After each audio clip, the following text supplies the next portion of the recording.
देख रहे हैं 24 एनडी मीडिया। यहाँ होगी उसी की बात जो खबर होगी सच के साथ। पुंडरी विधानसभा से भाजपा प्रत्याशी सतपाल जांबा के लिए सांसद नवीन जिंदल ने हलके के गांव फतेहपुर, फरल व कोल में लोगों से जांबा के पक्ष में वोट डालने की अपील की। आपको बता दें कि गांव कोल के महिला मंडल में जिला परिषद वाइस चेयरमैन करमबीर द्वारा आयोजित कार्यक्रम में सांसद नवीन जिंदल व भाजपा प्रत्याशी सतपाल जांबा का गांव में पहुंचने पर ग्रामीणों द्वारा फूल मालाओं व सम्मान के प्रतीक पगड़ी पहनाकर जोरदार स्वागत किया गया। जांबा ने अपने संबोधन में कहा, मेरे हलके के बड़े गांव कोल के बुजुर्गों व युवा साथियों ने जो मुझे पगड़ी पहनाकर मान सम्मान दिया है, उसके लिए मैं गांव का हमेशा ऋणी रहूंगा और इस पगड़ी का हमेशा मान रखूंगा। और क्या कहना है सतपाल जांबा का व सांसद नवीन जिंदल का, देखिए 24 एनडी मीडिया से नरेश ढांडा की रिपोर्ट। बड़े ही आदर के योग्य हमारे बड़े भाई श्री नवीन जिंदल जी और हमारे हलके पुंडरी से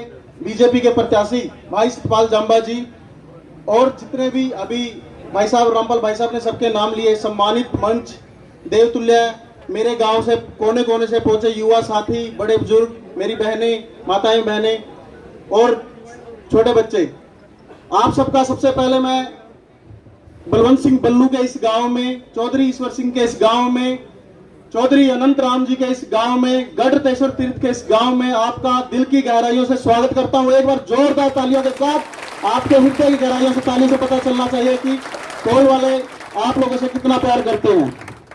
नंबर एक बात, अभी बहुत से कैंडिडेट मैदान में हैं। एक तो मैं निवेदन करना चाहूंगा, वो भी सब अपने भाई हैं। हमें अपने लिए अपने कामों पे वोट मांगनी है, हम इसमें सक्षम हैं। आदरणीय नवीन जिंदल जी के काम आपने सुने हैं, देखे हैं, तभी आपने दोबारा तीसरी बार इनको लोकसभा भेजने का कार्य किया है। आप उन कामों की जिक्र कीजिए। भाई सतपाल जांबा जी के काम आपने देखे हैं, उनके अंदर काम करने की जिज्ञासा है, काम करना चाहते हैं, उनको मौका देना चाहिए। आदरणीय हमारे प्रधानमंत्री मोदी जी दिन रात आपके देश का नाम चमकाने के लिए विदेशों में जा रहे हैं, उनका गुणगान कीजिए। आपके पास बहुत चीजें बोलने के लिए हैं, काम इतने हैं, काम गिनाना स्टार्ट करें तो आज का प्रोग्राम मेरे ख्याल से कोल में ही सारा दिन लग जाएगा। आदरणीय प्रधानमंत्री जी की सोच एक दूरदृष्टि सोच है, ऐसी सोच आदरणीय नवीन जिंदल जी की है, चाहे वो पढ़ाई के लेके हो जाए या टेक्नोलॉजी को लेके हो जाए। एक समय था जब डिजिटलाइजेशन हुआ, चाहे वो पेटीएम या डिजिटल मोनेटाइजेशन के बाद की बात है, तब दूसरी पार्टियां, दूसरे लोग बोलते थे कि कौन पेमेंट करेगा इससे, फोन से कौन ये ऐसे हो सकता है पॉसिबल। आज आप देखते हैं वो सोच थी, उस सोच के कारण आज दुनिया में नंबर 1 पे हम डिजिटल जो ट्रांसफर्स है पैसे की, इंडिया नंबर 1 है। इसके लिए हम तालियां हो जानी चाहिए। ऐसे ही अगर अपने सिर्फ हरियाणा के काम की बात करें, आज से पहले आपके साथ में ही 152D जा रहा है। आप अभी 1 से 1.5 घंटे के अंदर चंडीगढ़ पहुंच जाते हैं। 1 से 1.5 घंटे के अंदर आप नरवाना रोड तक जाना तो 1 से 1.5 घंटे पहुंच जाते हैं। पहले सुविधा नहीं थी। आप याद कीजिए, इससे पहले वाले समय में बिजली के लिए शाम को कट लगते थे। सभी युवा साथी, अभी बुजुर्ग जो हमारे सामने बैठे हैं उनको पता है, इकट्ठे होते थे किसी चौक चौराहे पर, बोलते थे कि जाके आज बिजली घर को घेरना है। आज के समय देखिए 24 बिजली चल रही है, तो एक बार तालियों से आप अभिनंदन कीजिए इस बात का। ये वो सोच, अगर हम पिछले 5 साल की हम सिर्फ अपने हलके की बात करें, देहड़ू के अंदर आपका नर्सिंग कॉलेज बनकर तैयार हो गया, वो बीजेपी सरकार की देन है। आप देखेंगे महर्षि वाल्मीकि संस्कृत विश्वविद्यालय मुंदरी में एक पार्ट है, टीक में दूसरा पार्ट है, वो बनकर तैयार हो चुका है। महर्षि परशुराम हॉस्पिटल आप देखेंगे मुंदरी से आगे निकल के बनके तैयार हो गया है। ये इतनी बड़ी सौगातें आपके हलके को, बड़ी बड़ी जो बातें हैं, हम गलियों चौराहों की बात नहीं करते, हम जो बड़े बड़े कामों की बात करते हैं। उसके अलावा आदरणीय नवीन जिंदल जी का आपने विजन सुन भी रखा है और समझ भी रखा है, जिसमें से 2-3 कामों का तो मैं खुद भी देख के आया हूं। जो जैसे मेडिकल वैन स्टार्ट हो चुकी है, उनके लिए भाई साहब बधाई के पात्र हैं। साथ में यशस्विनी योजना के तहत गरीब बेटियों को स्कॉलर देने का काम भाई साहब कर रहे हैं और वो निजी कोष से कर रहे हैं। आपने एक बहुत अच्छा डिसीजन लिया कि नवीन जिंदल जी को बनाया। वो खुद एक सरकार है, हर गरीब आदमी की जरूरत को समझते हैं, हर सच्चे आदमी की जरूरत को समझते हैं और उसके लिए दिन रात काम में लगे रहते हैं। आज आपका एमपी आपके बीच में आके बैठता है, आपसे सलाह मशवरा करता है। अभी जितने भी प्लेटफॉर्म ये सारे डिजिटल हुए हैं, मैं नहीं बोलता कि हमारी सरकार ने 100% सारे के सारे चेंज कर दिए हैं। पेंशन में अभी भी समस्या है, पीपीपी जो कार्ड बनता है उसमें अभी भी समस्या है, किसान कार्ड में कुछ ना कुछ समस्याएं हैं। लेकिन आपने सोचा कि वो 10% या 5% समस्याएं बची हुई है, वो भी इस सरकार के टाइम में पूरा हो जाएंगे। किसी ने सोचा था पहले एक पेंशन बनाने के लिए बुजुर्ग आदमी ढूंढता रहता था कि मेरी सिफारिशें ढूंढता था, पैसा लगाता था। आज घर बैठे जिस समय उसकी एज हो गई, उसकी पेंशन घर पे बन जाती है। बन जाती है नहीं बन जाती है? ये चेंजेस लेके आने जरूरी है। हम दुनिया की तीसरी अर्थव्यवस्था बनने जा रहे हैं, आज पांचवी है, लेकिन विजन है। विजन कहां से होगा? आज हम अगर एक्सेप्ट नहीं करेंगे परिवर्तन को, परिवर्तन डिजिटलाइजेशन का, टेक्नोलॉजी का लेके जाते रहिए और हम सब मिलकर। सतपाल जांबा जी अपने विचार रखें। सभी को मेरी राम राम, और हमारे लोकप्रिय सांसद जी नवीन जिंदल जी, और जो आज के हमारे आयोजक हैं करमवीर जी वाइस चेयरमैन जिला परिषद कैथल, शेर सिंह जी एक्स सरपंच, करम सिंह जी, राम स्वरूप जी, बहन अक्षरा गुप्ता जी, ईसम सिंह जी, बहन सुमन शर्मा जी, बंशी लाल जी, बहन आरती शर्मा जी गाजियाबाद से, बाग सिंह जी, बहन निधि मोहन जी, मास्टर सुखबीर जी, बहन रीना देवी जी, कर्ण सिंह जी, देवी दयाल जी, राजेंद्र कुमार वाल्मीकि जी, महावीर जी, बिट्टू जी, रामन शरण शर्मा जी, विनोद कुमार जी, ईश्वर सिंह जी, राजेंद्र आर्य जी, दलेल सिंह जी, राजवीर सिंह जी, राजेंद्र आर्य दादूपुर से, और खोड़गांव से रामपाल जी, महेंद्र जी पंचायत मेंबर, मेवा पंच, सतीश पंच, कृष्ण कौल जी, बबली भाई, मास्टर कृष्ण कुमार, बंसी लाल, काला दूधिया, मेहर सिंह सरपंच कबाई, शेर सिंह एक्स सरपंच, जोगिंदर पंच, रमेश कौड़, संदीप सिंह, युवा टीम रसीना, सुभाष वाल्मीकि जी, अमृत प्रजापति जी, वेद प्रकाश जी, राहुल प्रधान जी, जितेंद्र टाया जी, और जितने भी मेरे यहाँ पे साथी बैठे हैं जो मंच पे और जो सामने बैठे हैं, मैं दिल से धन्यवाद करता हूँ जो आप लोगों ने मुझे ये मान सम्मान दिया। सिर्फ हर मंच पे, चाहे एक मंच हो चाहे 1000 मंच हो, बात सिर्फ एक ही होगी पुंडरी हल्का के लिए, सिर्फ डेवलपमेंट की। जैसे कि आप लोगों को पता है कि मैं छोटे से गांव जांबा से आता हूं, और मेरा गांव जांबा हरियाणा में 6222 से पंचायत हैं। उन पंचायतों में से मेरा गांव नंबर 1 पे आता है। उसके पीछे क्या है? हमारी एक सोच, जो बड़ी सोच, हमने सोचा है कि क्यों ना अपने गांव के लिए कुछ अच्छा किया जाए, मेरे गांव के जो बच्चे हैं उनके लिए कुछ अच्छा किया जाए, ताकि इनका भविष्य भी सिक्योर हो सके, इनको भी वो चीज़ मिल सके जो एक डेवलप कंट्री में होती है। उसको लेके आज से 2 साल पहले मैंने काम शुरू किया था अपने गांव जांबा में। सबसे पहले हमने काम किया एजुकेशन पे, फिर हमने काम किया हेल्थ पे, फिर हमने काम किया सिक्योरिटी पे, फिर हमने काम किया सफाई पे, हमने रोज़गार पे। मेरे गांव में कोई ऐसा होगा जिसके पास रोज़गार ना हो, तो हमने हर पहलू पे काम किया है। और मैं आज आपके बीच में एक ऐसा गांव, एक रोल मॉडल गांव बना के आया हूं, ताकि आपको ये पता चल सके कि मेरी सोच क्या, मैं क्या चाहता हूं अपने हलके के लिए। आप लोग देखिए, हमें आज़ाद हुए 78 ईयर्स हो गए हैं, 78 साल हो गए हैं, और 78 सालों में भी आज तक हम कंप्लीट डेवलप नहीं हुए, विकसित नहीं हुए। सिंगापुर एक छोटा सा कंट्री है, 1965 में आज़ाद हुआ था और वो डेवलप कंट्री हो चुका है। तो इसके पीछे क्या है? तो हम सीधा दोष सरकारों को देंगे कि 65 साल में जो कांग्रेस सरकार का राज रहा कि हम उसमें वो हमें डेवलप नहीं कर सकी, हमें सिर्फ झूठे वादे देती रही, और आज तक उसकी क्या हालत है कि हम आज तक यहाँ पहुँच गए हैं। सोचिए, जिस देश में हम रहते हैं, उस देश का पुरुषोत्तम राम, भगवान राम आज तक भी टेंट में बैठा था। हमारा देश और हमारा भगवान, उसको भी हमें न्याय दिलाने में 500 साल लग गए। तो कैसी सरकार के अधीन हम रह रहे थे? कैसे कह सकते कि हम आज़ाद थे? धारा 370 बात कहने की है। 370 का मतलब है कि हम वहाँ पे कभी ज़मीन नहीं ले जा सकते थे, नहीं खरीद सकते थे। वहाँ पे इवन देन के प्रीपेड मोबाइल भी नहीं चलता था, पोस्ट पेड चलता था। इतना सख्त कानून था, हम शादी भी नहीं कर सकते थे वहाँ पे।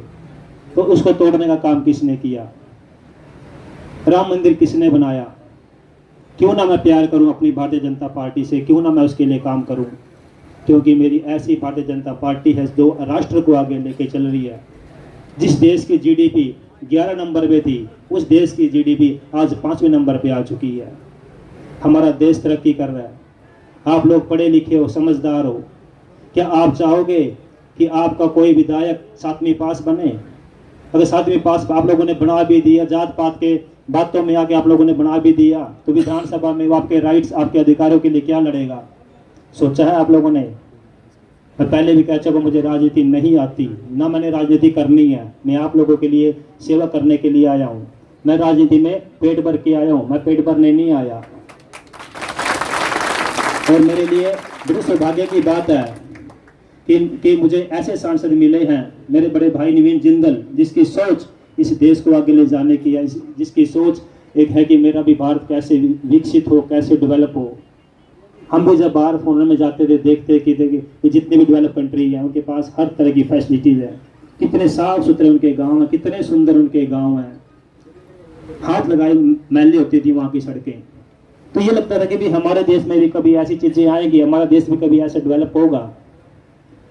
तो सोचता था कि भी करेगा कौन, और हर चीज़ की स्टार्टिंग अपने घर से होती है, और मैंने स्टार्टिंग अपने गांव, अपने घर से की है।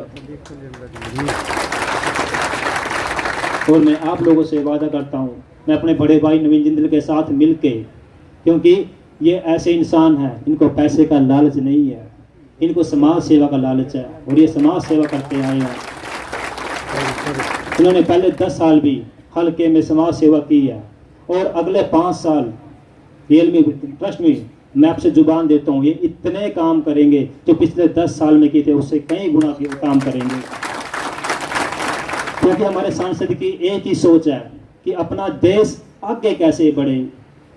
छोटी छोटी बारीकियां बातें पूछते रहते हैं, ये कैसे होगा, ये कैसे होगा, अगर ऐसे करेंगे तो वैसे कैसे होगा।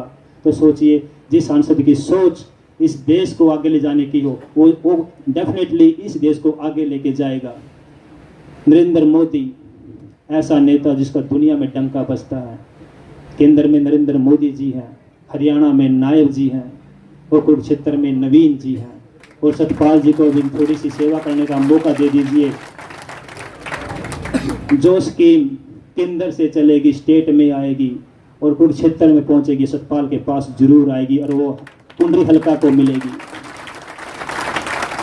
मेरे भाइयों, यकीन कीजिए, सिर्फ जिंदगी में एक ही तमन्ना है कि आप लोगों के दिलों पर राज करूं, आप लोगों के दिलों पर राज करूं। धन्यवाद।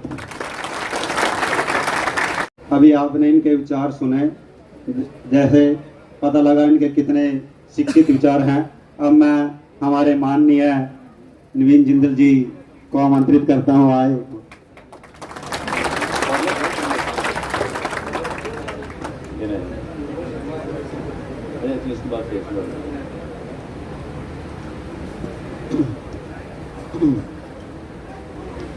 जय सिया राम, जय सिया राम। मेरे छोटे भाई, हमारे यहाँ से भारतीय जनता पार्टी के प्रत्याशी सतपाल जांबा, मेरे बड़े भाई, हमारे पूर्व जिला के अध्यक्ष भाई सुभाष जी अजवाना, मेरे भाई और बहुत ही कर्मठ साथी, बहुत ही जुझारू साथी, जिला परिषद के उपाध्यक्ष भाई करमवीर जी कौल, मास्टर सुखबीर जी जो आज के इस कार्यक्रम के आयोजक भी हैं दोनों, रामस्वरूप जी, राम प्रताप जी कौल,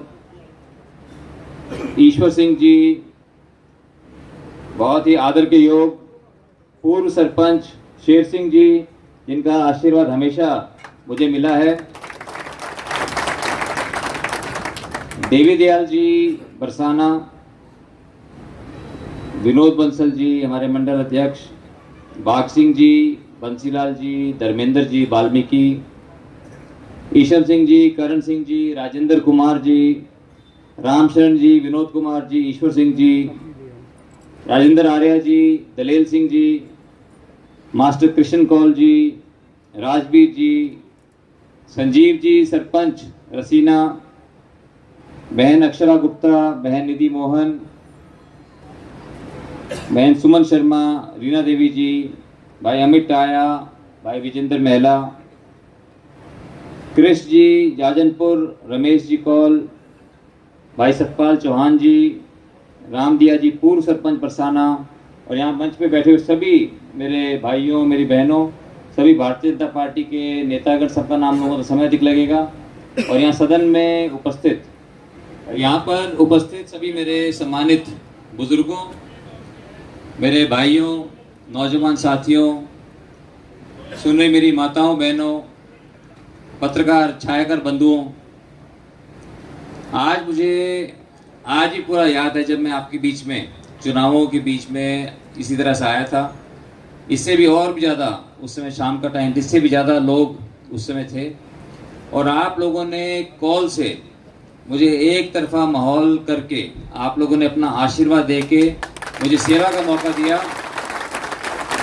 इसके लिए मैं अपनी तरफ से, अपने परिवार की तरफ से और भारतीय जनता पार्टी की तरफ से आप सभी का मैं बहुत बहुत आभार व्यक्त करता हूं, धन्यवाद करता हूं। हाथ जोड़ करके आप सबको मैं धन्यवाद करता हूं। बहुत से मेरे मन में सपने हैं कि मैं बहुत विकास करूं, बहुत काम करूं, और वो उसके लिए आप लोगों ने मुझे आशीर्वाद दिया। तो तीसरी बार हमारे माननीय प्रधानमंत्री नरेंद्र मोदी जी, तीसरी बार वो प्रधानमंत्री बने, भारतीय जनता पार्टी की सरकार बने, और मैंने काम करना शुरू कर दिया है। मेरे हल्के में 850 गांव हैं, पूंडरी हल्के के करीब 6-7 गांव कर दिए, क्योंकि सारे जगह जाना पड़ता है।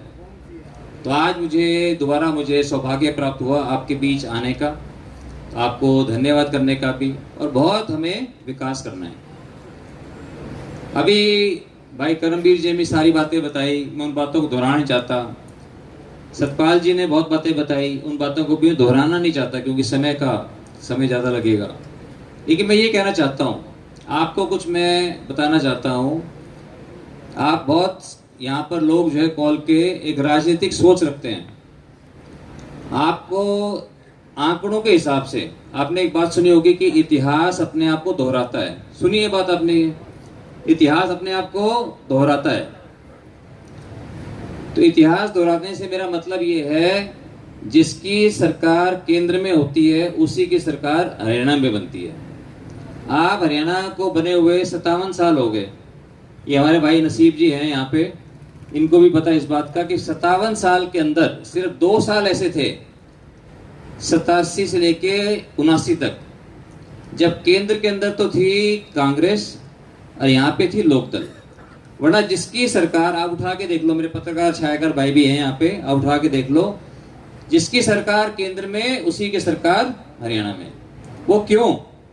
क्योंकि हरियाणा की जनता जागरूक। अब इसको बात उल्टा भी कह सकते हैं, हरियाणा की जनता पहले भांप लेती किसको बनाना है, उसी को, क्योंकि हम हरियाणा वाले जो है दिल्ली को भी अपनी राजधानी समझते हैं। क्योंकि 3 तरफ से तो दिल्ली को हरियाणा ने घेर रखा है। हम सोचते हैं दिल्ली हमारी राजधानी है, हर एक की रिश्तेदारियां हैं, हर एक के लोग जो है दिल्ली में रहते नहीं रहते। तो पहले हम वहां पे अपनी सरकार बना लेते हैं, फिर उसी सरकार को यहाँ पे लेके आते हैं। क्यों लेके आते हैं? क्योंकि हम जागरूक हैं।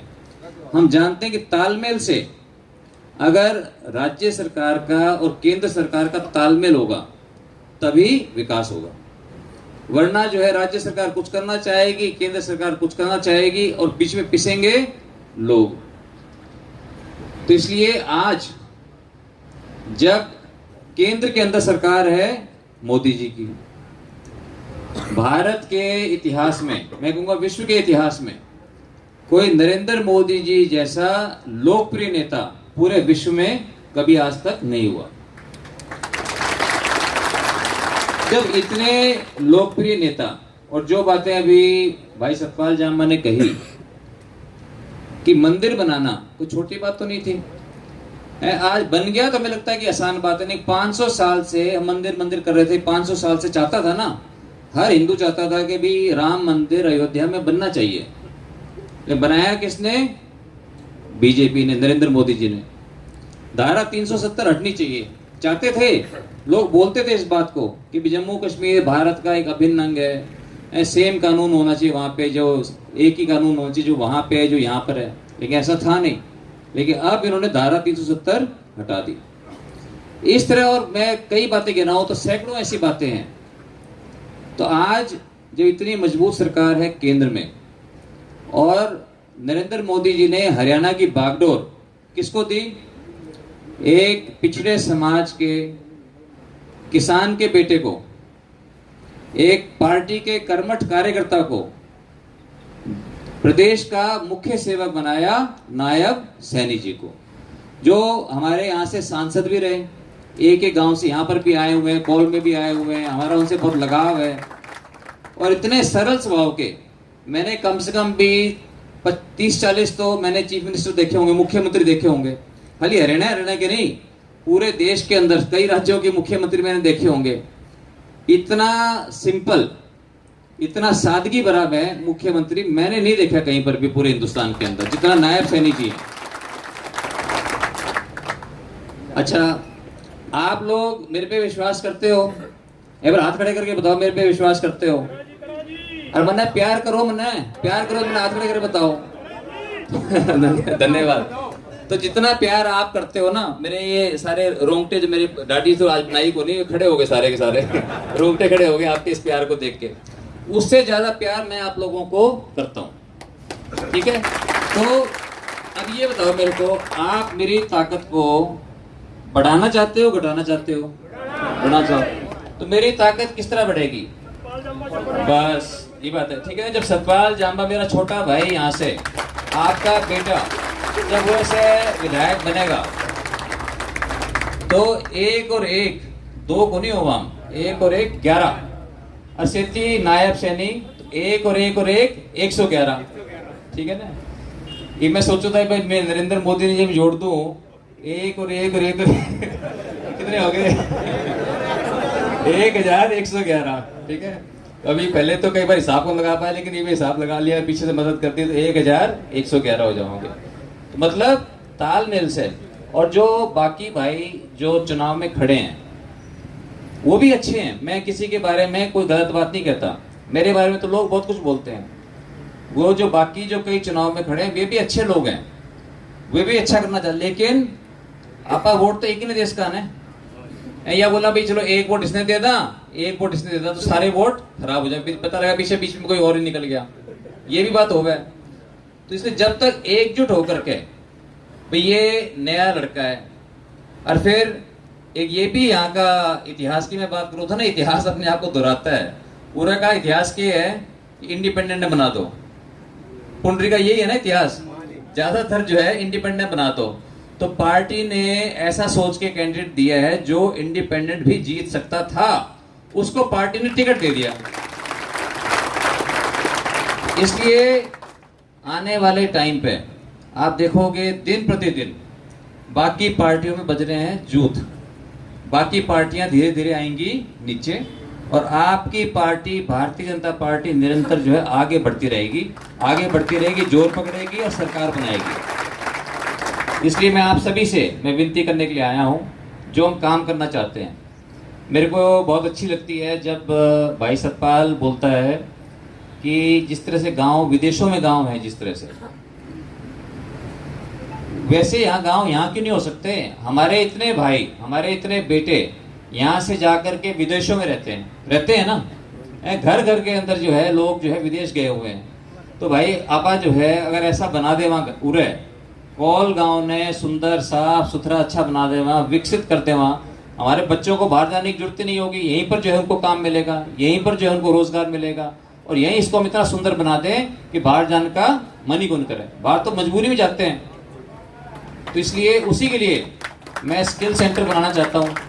स्किल सेंटर मैंने अनाउंस कर रखा है, संकल्प ले रखा है कि मैं भारत के सबसे अच्छे नहीं, स्किल सेंटर मतलब कौशल विकास केंद्र, भारत के सबसे अच्छे नहीं, दुनिया के सबसे अच्छे कौशल विकास केंद्र एक कैथल डिस्ट्रिक्ट में और एक कुरुक्षेत्र डिस्ट्रिक्ट में बनाऊंगा। और मेरे बहुत मन में है जैसे ऐसी कोई जगह हो, सुंदर जगह हो, यहाँ पे तो अच्छा टेंट होना चाहिए, अच्छा जो है शेड होना चाहिए, शेड होगा अच्छा तो अपने टेंट टूट लगाने की जरूरत ही नहीं पड़े, परमानेंट लगा रहा होगा, कोई भी कार्यक्रम हो, कोई भी शादी ब्याह हो, कोई भी हर एक के काम आएगा। लेकिन अभी चुनाव है, तो चुनाव के अंदर मैं बोल नहीं सकता, ये सारी बातें जो है मैं बोल नहीं सकता। और आपको ये लगता क्योंकि चुनाव अभी अभी खत्म हुए, फिर पार्लियामेंट चालू हो जावे। 850 गाँव मेरे पास, फरल में आया था और कई गाँवों में तो आया था मैं, कई कैथल के गाँव में गया, कलायत के गाँव में गया, थानेसर के, रादौर के, लाडवा के, शाहबाद के। तो कॉल की जो है मेरी बारी अभी आई, इसलिए मैं आप सबसे हाथ जोड़ के मैं प्रार्थना करना चाहता हूँ, अगर आपको लगे कि भी सतपाल जो है इसने काम किया है, सफाई करना, बोलना आसान बात है, लेकिन खुद जाके लग के सफाई करके एक गांव को स्वच्छ करके दिखाना ये आसान बात नहीं है, ये इसने करके दिखाया है। लाखों पेड़ लगाना, जगह जगह जाके पेड़ लगाना कोई आसान बात नहीं है, लेकिन इसने लगाया है। लोगों को, युवाओं को साथ में जोड़ना, ये युवाओं को भी सतपाल साथ में जोड़ सकता है। और मेरा भी इसने दिल जीता है, और इसने दिल जीत रखा है नायब सैनी जी का भी। नायब सैनी जी भी इसको अपना छोटा भाई मानते हैं, वो बहुत प्यार करते हैं। और मोदी जी आए थे, वो भी इसकी पीठ ठोक के गए। जब ये आए थे अभी 14 तारीख को, माननीय मोदी जी आए थे, इसको देख करके इसकी पीठ थपथपा के गए। तो इसलिए एक मौका होता है कि इतिहास बनाने का भी, कि भी जो हमारा भाई पार्टी ने जिसको विश्वास करके एक नए उम्मीदवार को आपके बीच काम करने वाले को उतारा है, तो सारा का सारा हम एक होकर के, सारा गांव एक होकर के एक तरफा लगे, हम अपना जो है वोट खराब ना करें। ठीक है, आपने मेरे को बना रखा है, मोदी जी को बना रखा है, इसके बनते साथ जो है नायब सैनी जी मुख्यमंत्री बन जाएंगे। दूसरी बात, मैं जो है हूँ ही आपके साथ, हम सारे भाई मिल करके और जो है आपके काम करेंगे, सेवा करेंगे। जिस तरह से इन्होंने बात करी, शिक्षा की बात करी, रोजगार की बात करी, हर जगह जो है हम आपके साथ कदम से कदम मिला करके शिक्षा को भी स्तर। अब मैं शिक्षा की बात करूं तो स्कूलों का, हमारे स्कूलों का कोई अच्छा हाल नहीं है। मैं चाहता हूं कि जितने भी स्कूल हैं सारे के सारे इंग्लिश मीडियम होने चाहिए शुरू से। क्यों होने चाहिए? हिंदी तो अपने आवा ही है, हिंदी के साथ साथ हम चाहते हैं हमारे बच्चे जो है अंग्रेजी में भी गिट पिट शुरू से करें। अगर अच्छी इंग्लिश होगी उनकी, तो आज क्योंकि शहरों में जो बच्चे पढ़ते हैं तो सारे अच्छे अंग्रेजी बोला है, हमारे गांव के बच्चे जो है जा करके, जो पहले वाला हाल था ना, आज नहीं है। तो गांव के अंदर स्कूल जो है सारे के सारे, मैं तो चाहता हूँ CBSE बोर्ड के होने चाहिए, इंग्लिश मीडियम होने चाहिए। सारे टीचर, हम जब अपने स्कूल में पढ़ा करते, हम बाट देखा करते, कदे ना कदे स्कूल में छुट्टी हो जा, हम सोचा करते कदे ना कदे टीचर जो है क्लास में ना आवे, लेकिन ऐसा बनी नहीं बात। सारे के सारे टीचर जो है रोज की रोज आए हुए करते।